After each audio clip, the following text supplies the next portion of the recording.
is here, not to overthrow the law, but to fulfill it. Because he's telling the people, you know what, if you eat a pork chop, it really doesn't really do anything to you. It's going to go up to the latrine. That's what he says. But avarice, lust, evil desires, and intent come from the heart. My God. Can you see that this would shake up the Pharisees? They remembered the Maccabees as part of the history.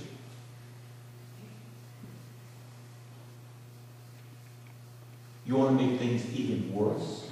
Think about it. What was the pride and joy of the darling of Israel? The temple. The temple. For the temple, let me just tell you, Jerusalem is the center of the world, and Mount Zion is the center of the center. That's where the temple is built. And the temple is the middle of the middle. You can't get any holier. It's the place where God and man meet through the sacrifice, through the blood sacrifice, okay? There was no meeting unless the shedding of blood. There was no forgiveness of sin without the shedding of blood. All right? The temple is the darling of Israel. What does Jesus do? He goes into the temple, he sees them buying and selling, and he takes the booths and he throws them over. You have made my Father's house a den of thieves. For my house is a house of prayer. This is revolutionary. This is revolutionary. It would be like if someone went and shot the Pope, God forbid. Do you see what I'm saying? But you see, Jesus was not into the structure of the temple unless the heart was changed. Unless man and woman received a heart transplant. In today's gospel, Jesus is very stern with the Jews.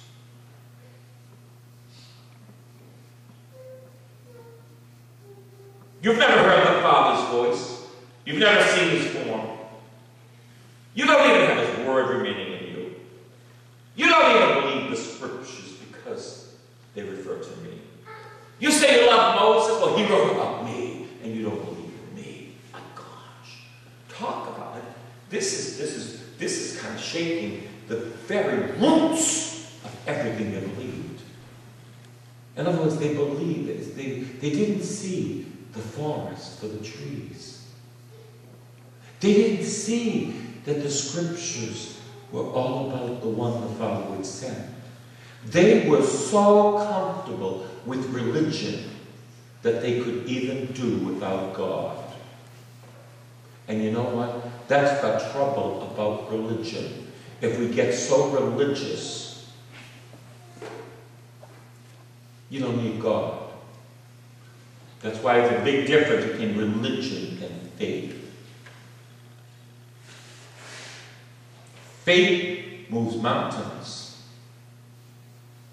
Faith in the one the Father sent.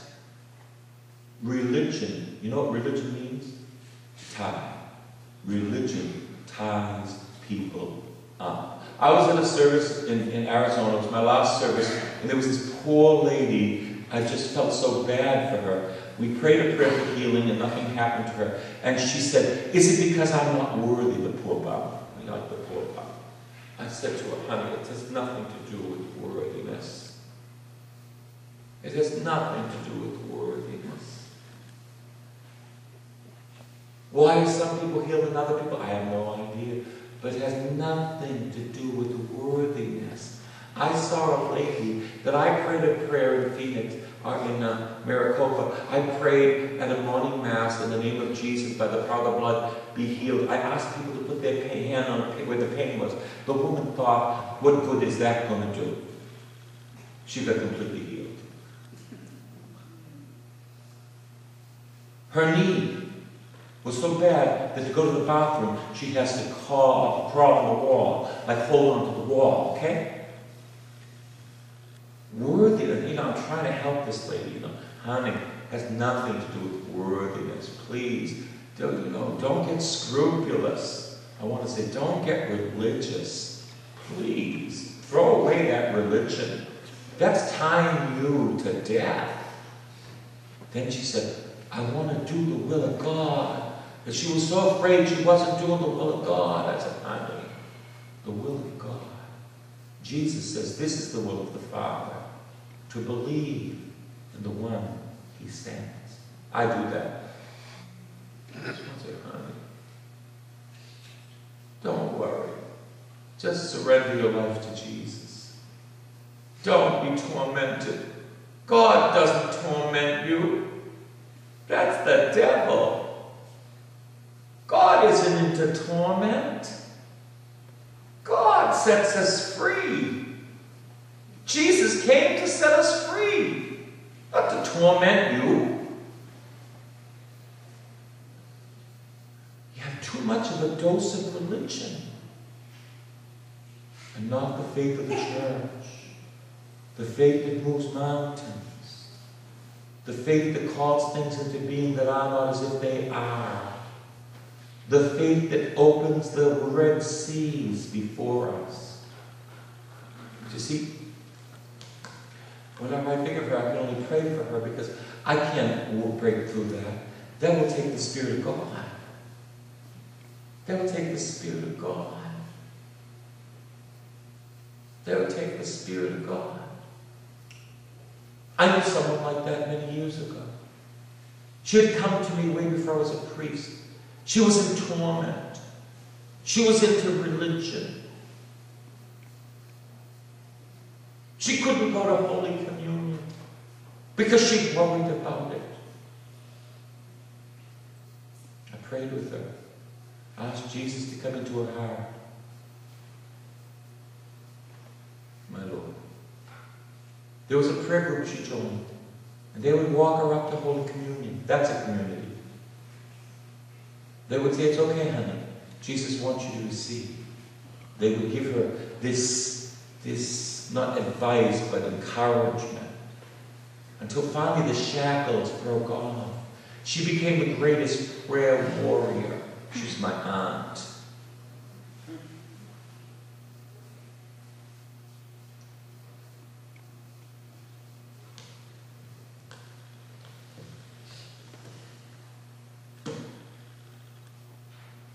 When religion became faith, she was a warrior. She prayed for the sick. The priests would call her out. Pray for this one, pray for that. And she'd be in front of the tabernacle, praying in tongues, praying and praying and praying. Because what bound her now became faith. The faith of the church. The favor of God. And her life has changed. Her life has changed. She went to Holy Communion every day. She received Jesus every day. Her husband took a stroke. She spent so many hours with him a day, so many hours before the Eucharist.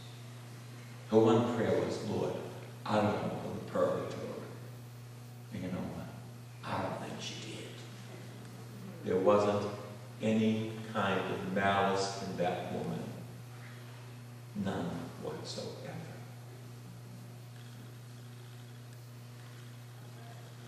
She wasn't a blood aunt. She was Irish. But I'm going to tell you, she's a beautiful woman. Because she went from legalism into grace. Oh my God. She went from being a Jew into being a Catholic Christian.